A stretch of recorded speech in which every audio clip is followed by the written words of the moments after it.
ప్రియా న్యూస్కు స్వాగతం. ఈనాటి ముఖ్యాంశాలు. ప్రకృతి వ్యవసాయం ఎలా చేయాలి అనే విషయంపై, వర్మీ కంపోస్ట్ మరియు సేంద్రియ ఎరువులు ఎలా తయారు చేసుకోవాలి అనే విషయంపై ప్రకృతి వ్యవసాయ రైతు వేమూరుకు చెందిన అయ్యప్ప నాయుడు గారితో ముఖాముఖి. ఇది ఇక్కడ తీసిండేదే ఇప్పుడు ఇక్కడ మధ్యలో తీసాను. జస్ట్ ఇక్కడ పేడ మాత్రం వేసాను. నేను రకరకాల ప్రయోగాలు చేస్తాను. వాళ్ళు అవి పేడ నీళ్లు ఇది మాత్రమే మొత్తం, అంటే డైలీ చల్లాలి దాని మీద. డైలీ లేదు, నీళ్లు ఆటోమేటిక్గా డైలీ రావాలి. Okay okay. పేడ మాత్రం వీక్లీ వన్స్ పోస్తే చాలు. పోసినా నష్టం లేదు. వీక్లీ వన్స్ మనకు ఓపిక ఉండాలి కదా. అదే అదే ఓపిక ఉండి చెయ్యాలా, అంత అవసరం లేదు. వీక్ జస్ట్ ఎంత జస్ట్ ప్రయోగం. ఇది వచ్చి సెరికల్చర్ లెటర్, పట్టు పరిశ్రమ నుంచి వచ్చినటువంటి లెటర్ తో ఇది ఒక ప్రయోగం చేస్తున్నాను. Okay okay. ఈ 2 బెడ్లు మాత్రం ప్రయోగం చేస్తున్నాను.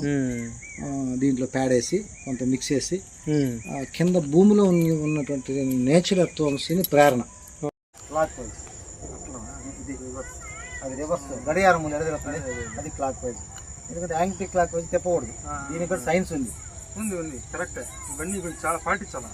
సైన్స్ ఏముండాలంటే దీంట్లో గమనం, భూమి గమనం ఉంది కదా, ఆ గమనంలో మనం ఎలాగ క్లాక్ వైజ్ లోనే పోతుంది, యాంటీ క్లాక్ వైజ్ జరుగుతుంది. అందుకోసం క్లాక్ వైజ్ తిప్పే దీంట్లో మల్టిప్లేషన్ అయ్యే బ్యాక్టీరియా డై కాదు, చనిపోవు. ఆ మల్టిప్లేషన్ జరుగుతూ ఉంటుంది కాబట్టి మనం దాని క్లాక్ వైజ్ డైరెక్షన్, అంటే అదే డైరెక్షన్ లో తిప్పాలి. ఆపోజిట్ డైరెక్షన్ లో తిప్పితే అది కొన్ని అవుతాయి. అది కాన్సెప్ట్. దీంట్లో మనం 200 లీటర్లు తొట్టి తీసుకోవాలి. 200 లీటర్లు నీళ్లు, 4 కిలోలు పిండి, 4 కిలోలు బెల్లము. పిండి అంటే ఏం పిండి? ద్విదళ చిరుధాన్యాల పిండి, 2గా పప్పులు విడిపోయేటివి. ఉదాహరణకు ఉద్దులు, కందులు, అలసందలు, రాగులు, సద్దులు, ఏకదళ విడిపోవడం. అది కాకుండా ఇలాంటివి బాగా పిండి మారి చేసుకుని బాగా ఒక నీళ్ళలో బాగా మనం బోండా పిండి. అంటే ఇప్పుడు 200 లీటర్లు మీరు నీళ్ళు పట్టినారు, దీంట్లో ఎన్ని కేజీలు? 4 కిలోలు పిండి, 4 కిలోలు అన్ని కలిపి. పప్పు దినుసులు అన్ని, పప్పు దినుసులు అన్ని కాదు, ఏదో ఒకటి తీసుకుంటాం. ఏదో ఒకటే తీసుకుంటాము. 4 కిలోలు దాన్ని రాయి పిండి మరి కొట్టుకొని బోండా ఎటగా కలుపుకుంటాము. అట్లా ముందే ఈ నీళ్ళు తీసి పెట్టుకొని కలుపుకోవాలి, పక్కన పెట్టుకోవాలి. బెల్లంని బాగా దంచి ఆ నీళ్ళలో బాగా కలిపి పెట్టుకొని పక్కన పెట్టుకోవాలి. పంచితము ఒక 20 లీటర్లు, ఒక 20 కిలోలు పేడ. ఒకప్పుడు 10 కిలోలు 10 లీటర్లు ఉంటున్నాం, ఇప్పుడు 20 కిలోలు అప్డేషన్ అయింది. కాబట్టి 20 కిలోలు పేడ, దేశవాళీ ఆవు పేడ, దేశవాళీ గోమూత్రము 20 లీటర్లు, 4 కిలోలు బెల్లము, 4 కిలోలు పిండి, ఇవి పుట్టమట్టి ఒక దోశలు. ఇవన్నీ కలుపుకొని దీంట్లో పోసుకొని బాగా కలబెట్టి. పుట్టమట్టి అంటే కింద ఉండేది తీసుకోవాలి, అంటే పైన ఉండేది ఏదైనా పర్వాలేదు. కెమికల్ రెసిడ్యూస్ లేని మట్టి, అంటే మట్టి, గట్టి మట్టి, చెరువు మట్టి, ఐదే లోపలేమండి. సబ్ సాయిల్ ఏం అవసరం లేదు. టాప్ సాయిల్ తీసుకోవచ్చు. కెమికల్ వాడినటువంటి, కెమికల్ రెసిడ్యూస్ లేనటువంటివి. ఆ పుట్టమట్టిలో కెమికల్ రెసిడ్యూస్ ఉండవు, అందుకే మనం పుట్టమట్టి అంటాము.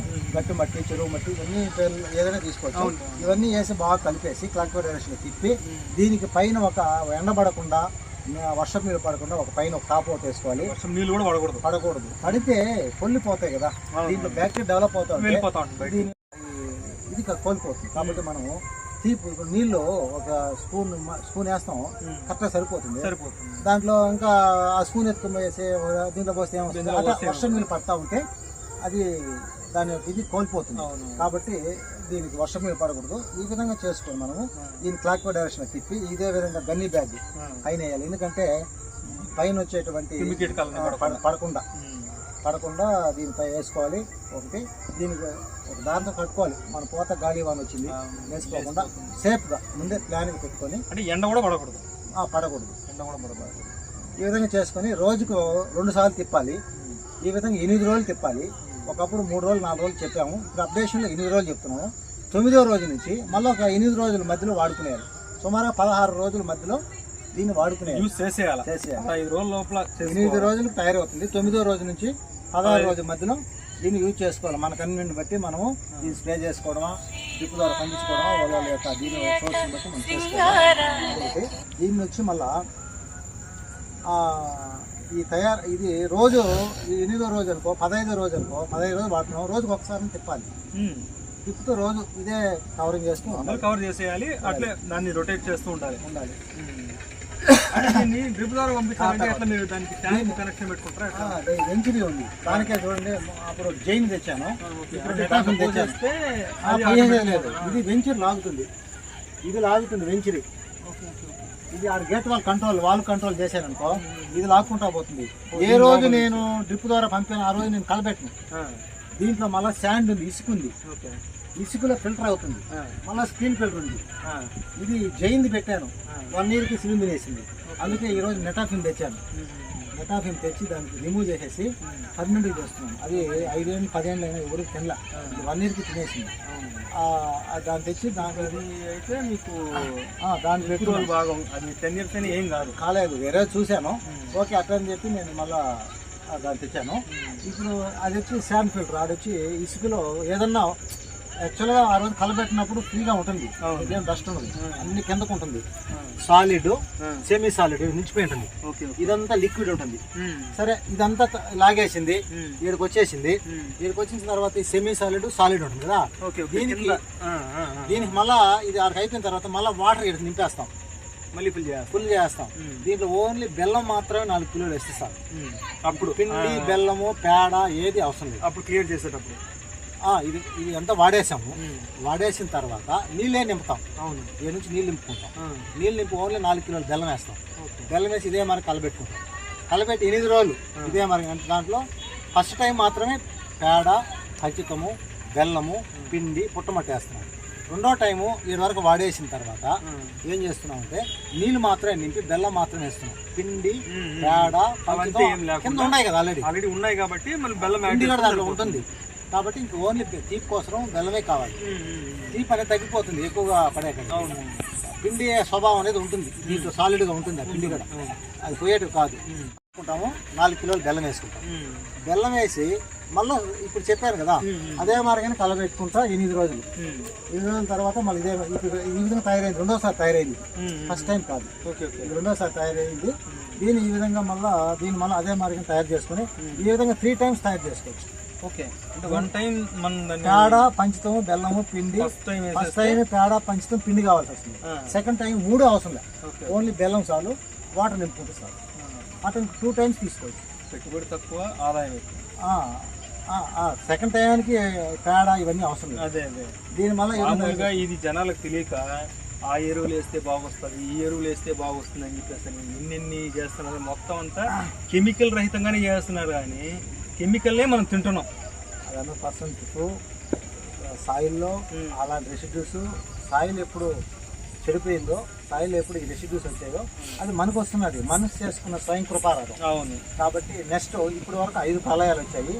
6వ ప్రళయం దగ్గరలో ఉన్నాం. ముందే సిమ్టమ్స్ హెచ్చరికలు వస్తున్నాయి ప్రపంచ దేశాల నుంచి. కాబట్టి దాని నుంచి మనం కొంత ఉపశమనం కోసం కొంత మనకు చాదరైనంత అంత అంతే. మనమేమి దాన్ని ఆపలేము, అంతా మనమేమి ఆపలేం. కానీ అంతగా అవసరం లే. మన పిల్లలకు మనము విషరహిత ఆహారాన్ని వద్దు అనే కాన్సెప్ట్ ముందుకు వస్తే చాలు.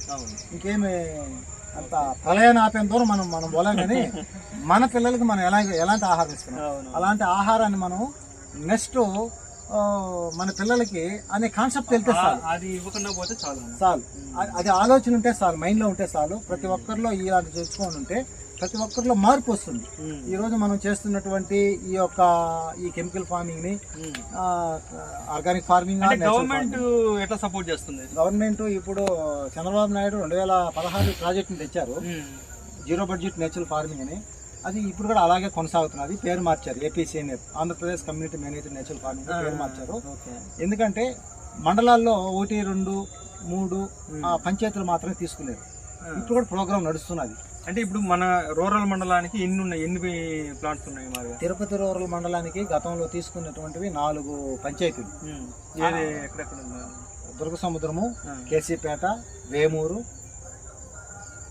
పానకం పంచాయతీ, ఈ 4 తీసుకున్నారు. అట్లా రామచంద్రాపురంలో 4 తీసుకున్నారు 2016లో. ఇది 2018లో తీసుకున్నారు. 2016లో రామచంద్రాపురం 4 ఇదే మేరకు తీసుకున్నారు. ఆ పక్కన ఉన్నటువంటి పంచాయతీలను కూడా కొంత కవర్ చేశారు, అవి ఎక్కువైనాయి. ఇది 16లో తీసుకునింది, ఇది 18లో తీసుకున్నారు. కాబట్టి ఇప్పుడు ఇంకా నెక్స్ట్ అడ్జస్ట్మెంట్ డ్రామాస్ కొన్ని తీసుకుంటున్నారు, కొన్ని యాడ్ చేసుకుంటాం. ఎందుకంటే ప్రకృతి వ్యవసాయాన్ని పూర్తిగా ఆర్బీకే స్థాయిలో, ఆర్బీకే కాదు ఇప్పుడు RSK పేరు మార్చారు. RSKలో ఒక మనిషి, ఒక మండల యాంకర్ MA, ఒక ప్రకృతి వ్యవసాయ కార్యకర్తను పెట్టి మొత్తం ఆంధ్ర రాష్ట్రం మొత్తం ఇంప్లిమెంటేషన్ చేశారు. ఇప్పుడు చంద్రబాబు నాయుడు RSK లోను ఒక మెంబర్ని పెట్టి దాన్ని అవేర్నెస్ ప్రోగ్రామ్ లాగా చేసుకోవడం ఆల్రెడీ ఈ క్లస్టర్ లో జరుగుతున్నటువంటి నడుస్తుంటాయి. మండలంలో మా కొన్ని విలేజ్ల్లో నాన్ క్లస్టర్ లో మాకు ఇంట్రెస్ట్ ఉంది, మాకు తెలియదు అంటారు కదా, అందుకోసమే మండలానికి ఒక ఎమ్మెల్యే పెడుతున్నారు. మా మండల యాంకర్ మండల యాక్టివిస్ట్ ఏదో పేరుతో వస్తున్నది, అక్కడ వాళ్ళు అవేర్నెస్ ఇస్తారు. ఇంకుండే క్లస్టర్లో వీళ్ళు ఉంటారు, ఆ ప్రోగ్రామ్ నడుస్తూ ఉంటుంది. రాష్ట్ర వ్యాప్తంగా ఈరోజు ఈ ప్రోగ్రామ్ రాష్ట్ర వ్యాప్తంగా ఈరోజు చంద్రబాబు నాయుడు దీన్ని ముందుకు తీసుకునేదానికి ఆల్రెడీ ప్రణాళిక ఇచ్చినారు, చేస్తున్నారు. ఒక పార్లమెంటరీ నియోజకవర్గానికి 1000 ఎకరాలు డెవలప్ చేయాలని కూడా మేనిఫెస్టోలో పెట్టున్నారు. కాబట్టి కార్యకర్తలు కూడా చాలా ఉత్సాహంగా ఉన్నారు ఇప్పుడు దీన్ని. ఎందుకంటే గతంలో కొంచెం సమస్యలు వచ్చాయి, హాండ్రోయం రాలేదని సమస్యలు. ఇప్పుడు ఆ సమస్య కాదు, ఇప్పుడు మీరు డెవలప్ చేసి చూపించండి. అప్పుడు కొంత చెప్తున్నారు మాకు హాండ్రోయం రాలేదు అని, స్టిల్ అడిగిన స్లీప్ మోడ్లోకి వెళ్ళింది. ఈ రోజు మీకు వస్తున్నాయి కదా, మీరు మీ ప్రయత్నం మీరు చేయండి, మీ పని మీరు చేయండి, మా పని మేము చేస్తాం. మేనిఫెస్టోలో ఇచ్చున్నారు 1000 ఎకరాలు డెవలప్ చేసేదాన్ని. కాబట్టి మీరు దీన్ని పూర్తిగా గవర్నమెంట్ నుంచి సపోర్ట్ అయితే బాగానే ఉంది, ఇప్పుడు బాగుంది. గతంలో కొంచెం సమస్య వచ్చింది, ఇప్పుడు బాగానే ఉంది. మీకు సబ్సిడీలు ఇట్లాంటివి ఏమైనా వస్తాయా? మరి దీంట్లో ఎలాంటి సబ్సిడీలు ఏం లేవు, నాలెడ్జ్ ఇస్తాను రైతులకి, రైతులకు మాత్రం నాలెడ్జ్ ఈ విధంగా చేసుకోవాలా, ఏటీఎం మోడల్ అంటే ఏంది, ఏ గ్రేడ్ మోడల్ అంటే ఏంది, PMDS అంటే ఏంది, ఎన్ని విత్తనాలు వేసుకుంటే భూమి బాగా సస్టైన్ అవుతుంది, అలాంటివి నాలెడ్జ్ ఇస్తాం. దీనికి ఎలాంటి ఇన్పుట్స్ పెట్టుకోవాలి, ఇలాంటి ఈ నాలెడ్జ్ ఇస్తాము. ఆ నాలెడ్జ్ని బేస్ చేసుకుని వాళ్ళు ఇంప్లిమెంటేషన్ చేయడమే. దీనికి సబ్సిడీ అని అంటే ఆ సబ్సిడీ కోసం చూస్తారు, ఆ సబ్సిడీ వచ్చినాక మళ్ళీ పనిచేయరు. కాబట్టి ఇప్పుడు కొంతకాలంగా ఏం జరుగుతా ఉందంటే, కొంతకాలంగా ముందు నుంచి జరుగుతుండేది అదే, ఈ విత్తనాల సబ్సిడీ అంట ఇట్లాంటివి ఇస్తా ఉన్నారు కదా, వాటి గురించి అడుగుతున్నారు. సబ్సిడీ కోసం అంటే అదే కారణం. అదే సబ్సిడీ అనేది ఈ ప్రాజెక్ట్ లో లేదు. సబ్సిడీ అంటే అది వస్తే చేద్దాం, లేదంటే నిలిపేస్తాం అనేది వస్తుంది. ఇక్కడ ఏమంటే ప్రకృతి వ్యవసాయ రైతు ఒక ఎంటర్ప్రినర్ కావాలి. ఇప్పుడు విజన్ 47 ప్రతి మహిళ ఒక ఎంటర్ప్రినర్ కావాలని చెప్పి చంద్రబాబు నాయుడు మొన్న విజయవాడలో ప్రోగ్రామ్ లో పెట్టి చెప్పారు. ఇప్పుడు ప్రకృతి వ్యవసాయ రైతు కూడా ఒక ఎంటర్ప్రినర్ కావాలి. ఎట్లాగా మన పండించేటివి వాల్యుయేషన్ చేసి ఇవ్వడం, కన్జ్యూమర్స్ ని మన పొలాలకు ఆకట్టుకోవడం, పట్టణ వాసుల్ని విలేజ్ల వైపు ప్రయాణం చేయడం. ఎందుకంటే వాళ్ళు అంటే పలానా విలేజ్కి వెళ్తే పలానా అని దొరుకుతాయి, మనం పోయి ఒకసారి పలానా విలేజ్ అనే కాదు, పలానా రైతు, పలానా గ్రామ రైతుల దగ్గర కూడా రైతులు ప్రతిదీ పలానా రైతు చేస్తున్నారు, ఆ రైతు దగ్గర పోతే దొరుకుతుంది. విలేజ్ ప్రయాణం చేయాలి. ఒకవేళ ప్రకృతి సేద్యం చేయని రైతు ఈ రోజు వాళ్ళు పట్టణంలో పొల్యూషన్తో అంత వాళ్ళు దొరికేటువంటి ఆహార పదార్థాలన్నీ విషంతో కూడుకున్నటువంటివి అమ్ముతున్నారు. అది మనం ఆల్రెడీ అవేర్నెస్ వాళ్ళకు ఉంది, కానీ పట్టణం వైపు వాళ్ళు ఇప్పుడు రావాలి. వాళ్ళకి బోల్డంత అనుభవం ఉంది, మనం తినేదే విషయం అని తెలుసు. అలాంటి వ్యవస్థలో కూరుకుపోయినారు. ఇట్లా రాలేక బయటికి తీసుకురావాలి. ఈ విలేజ్ వస్తా ఉన్నారు కానీ ఇంకా తీసుకురావాలి. ఈ విలేజ్లన్నీ, ఈ ప్రకృతి వ్యవసాయ విలేజ్ స్ట్రెంత్ అయిందంటే వాళ్ళు ప్రయాణం చేయాలి. పట్టణాల్లో ఉన్న డబ్బు కూడా గ్రామాల్లోకి రావాలి. గ్రామాల్లోకి వస్తే గ్రామాలు స్ట్రెంత్ అవుతాయి. ఇది కాన్సెప్ట్ పాలేకర్ గారు గత గవర్నమెంట్ చంద్రబాబు నాయుడు గారు కాన్సెప్ట్ దీన్ని తీసుకుని వచ్చారు. ఎప్పుడు అవుతుందో, గ్రామాలు ఎప్పుడు స్ట్రెంత్ అవుతుందో అప్పుడు వ్యవసాయం అనేది ముందుకు పోతుంది. అందరూ వ్యవసాయం చేసేవాళ్ళు వాతావరణంలోకి ప్రజలందరూ కూడా వస్తే ఇంకా బాగుంటుంది. ఈ కాన్సెప్ట్ తో ఈరోజు ప్రతి రైతు ఈ యొక్క ప్రకృతి సేద్యాన్ని ముందుకు తీసుకుని, ఇలాంటి కన్జ్యూమర్స్ కూడా పట్టణ వాసులు కూడా ఇక్కడికి వచ్చి పలానా రైతు దగ్గరికి వచ్చి రైతును మోటివేట్ చేసి అతనికి కావాల్సినటువంటి ఆర్థిక సపోర్ట్ ఇచ్చి వాళ్ళ దగ్గర నుంచి తీసుకోవడం, ఇట్లా ఒక అనుసంధానం పెట్టుకోవాలి. అదే కాకుండా నేను కూడా ఈ మధ్యలో నేను ఒక దీంట్లో చెప్పాను. ఏం చెప్పానంటే, టౌన్లో ఒక ఇల్లు అనేది కళ, రెండో ఇల్లు కడుతున్నారంటే డబ్బు ఉంటేనే కడతారు. వాళ్ళకి ఏం చేయాలంటే, మీకు ట్యాక్స్ ఎగ్జామ్షన్ ఇస్తాను, మీకు పొలం ఉన్నా ఒక 20 సెంట్ల నెలలో ఒక మోడల్ వేసుకొని కూరగాయలు చేయండి, ప్రతి సంవత్సరం దాన్ని రెన్యూ చేయండి. మీకు పొలం లేదు, ఏదో ఒక రైతుకి మోటివేట్ చేసి కూరగాయలు చేయండి, అడాప్ట్ చేసుకోండి. ఆ కాన్సెప్ట్ తో నేను ఎన్నోసార్లు 5 సంవత్సరాలు చెప్తున్నాను, ఎవరికి మైండ్ లో లేదు. ఎందుకంటే ఒక పక్క అర్బనైజేషన్ డెవలప్మెంట్ కావాలా, మంచిదే, అభివృద్ధిని చూపిస్తుంది. కానీ దాంతో పాటు సమాంతరంగా వ్యవసాయం కూడా ముందుకు రావాలి కదా. ఇదేమి కింద పడిపోతుంది, ముందుకు రాకపోతే ఆరోగ్యం ఎక్కడ ఉంటుంది. ఇదేం పైకి పోతున్నది, ఇదే పైకి పోతే ఏం ప్రయోజనం? గాలిని, స్వచ్ఛమైన గాలిని మనం తెచ్చుకోగలుగుతామా? తెచ్చుకోలేకపోతే ఈ రోజే back to nature, bring back nature ఈ రోజు తీసుకుని ముందుకు పోవాలంటే అలాగా రెండో ఇల్లు కట్టే వాళ్ళకి ఇలాగ అడాప్షన్ అనేది పెట్టాలి. ట్యాక్స్ అనేది కొంత ఎగ్జామ్షన్ ఇవ్వాలి, అప్పుడు ఇస్తేనే వస్తారు ఆటోమేటిక్ గా. అప్పుడు రైతుకి కనెక్టివిటీ ఉంటుంది. తన పొలం ఉంటే తను విడుగు వదిలేసిన పొలాన్ని కలబెడతాడో, లేదా పొలం లేకపోతే విలేజ్ వైపు ప్రయాణం చేసి ఒక బక్క చిక్కిన రైతుని తట్లేపి నువ్వు సేద్యం చెయ్యి, నీ కూరగాయ నేను సపోర్ట్ చేస్తాను, నాకేదైనా ఇస్తే ఇవ్వకపోతే నువ్వే తీసుకో, నేను నీకు సపోర్ట్ చేస్తున్నాను. ఎందుకంటే మాకు ఇది పట్టణం నుంచి ఇది ఒకటి మాకు వచ్చినది అని చెప్పేదానికి. అప్పుడు వచ్చితే పట్టణ వాసులంతా విలేజ్ ప్రయాణం అవుతారా? ఖచ్చితంగా. మంచి కాన్సెప్ట్ కదా. ఈ కాన్సెప్ట్ నేను 5 సంవత్సరాలకు చెప్తున్నాను. ఎవరు ఏ అధికారి కూడా, ఏ మున్సిపల్ అధికారి ప్రోగ్రామ్ చెప్తా ఉంటే కూడా అది అంత ఇంపుగా కాల. కానీ వాస్తవంగా ఇది ఆలోచించాల్సిన విషయం. మన వాళ్ళు ఎట్లున్నారంటే ఏదో అధికారులకు చెప్తున్నాము, మనమేదో మన స్వలాభం కోసం చెప్తున్నాము అనేది వాళ్ళు ఆలోచిస్తారు.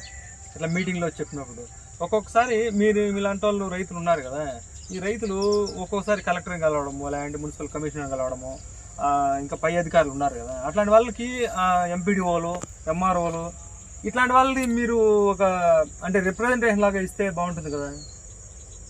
అది కలెక్టరేట్లో కూడా ఈ మధ్యలో ఒక ప్రోగ్రాంకి వెళ్ళినప్పుడు చెప్పాను. దాంట్లో డిపార్ట్మెంట్ అందరూ ఉన్నారు. కానీ అది వాళ్ళకి ఇంకా దాన్ని అంటే అది మనసులోకి చొచ్చుకొని పోలేదు. అదే మనసులోకి చొచ్చుకొని పోయేదానికి మనము ఒక అప్లికేషన్ లాగా ఇస్తే బాగుంటుంది కదా అని. అప్లికేషన్ అంటే అది మూలబడి ఉంటుంది. దాన్ని మళ్ళీ ఫాలో అప్ చేస్తుండాలి మనం. అంటే మేము ఇచ్చిన అప్లికేషన్ ఏం జరిగింది, అప్డేట్ చేస్తామంటే చేస్తే ఏమి లేదు, మీరు ఇచ్చినారు ఉన్నది మంచిదే, కాన్సెప్ట్ మంచిదే ఇది అని ఆలోచిస్తారు. ఇంప్లిమెంటేషన్ లో ఇది గవర్నమెంట్ ఏదైనా చొరవ తీసుకుంటే అదే ఇది ఎక్కడి నుంచి రావాలంటే పై నుంచి రావాలి. ఇక్కడ నుంచి వీళ్ళు చొరవ తీసుకుని చేయలేరు కదా. ఎవరికి రావాలి? ప్రధానమంత్రికి రావాలా, ఇక్కడ సీఎం కన్నా రావాలా. ఆ రాష్ట్రాల్లో ఇంప్లిమెంటేషన్ ఈ కాన్సెప్ట్ మేము ముందుకు పోతున్నాం. అర్బనైజేషన్ ఒక పక్క, వ్యవసాయం ఒక పక్క. అర్బనైజేషన్ డెవలప్ అవుతా ఉంటే ప్రయోజనం ఏమి? పొల్యూటెడ్ లేని గాలిని ఈ రోజు కొనగలుగుతామా? మంచి గాలి మనం కొనలేము. ఆ గాలిని కొనాలంటే అవుతుందా కానీ ప్రకృతి గాలి, అదే ప్రకృతి గాలి రావాలి, మనం పీల్చుకోవాలి. అంతేగాని దాన్ని కూడా మనం ఈ మధ్యలో ఇది కూడా ఆక్సిజన్ లాగా తయారు చేస్తున్నారు. సరే, అది కాదు, ఆ గాలే కాదు, ప్రకృతిలో పండినటువంటి ఆహారం. వ్యవసాయం డెవలప్ కావాలి. వ్యవసాయం డెవలప్ కావాలంటే పట్టణాల్లో ఎన్ని పట్టణాలు డెవలప్ అయ్యాయి ఒక ఆంధ్రప్రదేశ్ లో, భారతదేశం వాళ్ళందరూ విలేజ్ వాళ్ళు ప్రయాణం చేస్తే బక్క జిక్కిన రైతు చేసుకుని రైతు కూడా లేస్తాడు, సేద్యం చేస్తాడు. ఒకరే మనం ఎవరో వచ్చి తడుతున్నారు. ఒకప్పుడు రైతే రాజు అంటా ఉన్నోళ్ళు ఈ రోజు రైతుని మర్చిపోతున్నారు. రైతే రాజు కాదు, పేరుకి మాత్రమే రాజు, కానీ అది ఆచరణలో అయితే లేదు. కానీ చెప్పుకునేటప్పుడు మాత్రం రైతుని మాత్రం బలంగా చెప్తారు, ఆడికి అయిపోతుంది. కాబట్టి ఇప్పుడు 80% ఉన్నటువంటి వ్యవసాయము ఇంక వచ్చే 20 ఏళ్ళకి లేదా 10 ఏళ్ళకి మరొక డేంజర్ ని ఎదుర్కోబోతున్నాం. ఫార్మర్ షార్టేజ్ అంటే 80 ఈ రోజు 55% పడిపోయారు. 80% ఉన్నారు. 80% ఉన్న వాళ్ళు ఇప్పుడు 50 కొద్దిగా డౌన్ అయిపోయినారు. ఇంకా డౌన్ అయిపోతారు. ఏ రైతు పండించిన కూరగాయలు ఈ రోజు కూడా కొనుక్కొని తింటాం, కానీ ఆ రైతుకి మనం సరైన భరోసా ఇవ్వడం లేదు. అలాగా పట్టణంలో ఉన్నటువంటి ఈ కాన్సెప్ట్ ని కొంచెం మున్సిపాలిటీ పరిధిలో, తుడా పరిధిలో ఏముంటాయి వాళ్ళు దాన్ని ఇంప్లిమెంట్ చేసి రెండో బిల్డింగ్ కడుతున్నామంటే, ఫస్ట్ బిల్డింగ్ కడుతున్నామంటే ఓకే, ఇంటి కళ. అవును, రెండో బిల్డింగ్ కడుతున్నా నా చేత డబ్బు ఉంటే రెండోది కడతా, నాలుగోది కడతాను, ఓకే, పట్టణ అభివృద్ధి మంచిదే, ట్యాక్స్లు వస్తాయి. దాంతో సమాంతరంగా కొంచెం ట్యాక్స్ మినహాయించి విలేజ్ లో ప్రయాణం చేయండి మీరు అనేసి ఒక కాన్సెప్ట్ ఇస్తే ఓన్లీ హ్యాపీగా మనకు దీనివల్ల మనకు ఆరోగ్యం వస్తుంది. ఇదేదో ట్యాక్స్ కొంచెం పోతుంది అంటున్నారు, కొంచెం సడలింపిస్తున్నారు, అవుతుంది. విలేజ్ పట్టణాలు విలేజ్లు కూడా రైతులు కూడా కొంచెం డెవలప్ అవుతారు. వాళ్ళు తీసుకుని వచ్చి ఆ రైతుకి ఇస్తారు. ఆ రైతు కొంచెం మళ్ళీ భూమి మీద విత్తనం వేసి వాళ్ళ కనెక్టివిటీ వస్తుంది, మళ్ళా వచ్చి వాళ్ళు కూడా తీసుకునేదానికి అవకాశం ఉంటుంది. ఇలాంటి మార్గాన్ని చెప్తున్నాను. ఇది కానీ ఇంప్లిమెంట్ చేస్తే కొంత అంటే ఎవరికి ఇబ్బంది లేకుండా, ఇది పట్టణ వాసులకి ఏమైనా ఇబ్బంది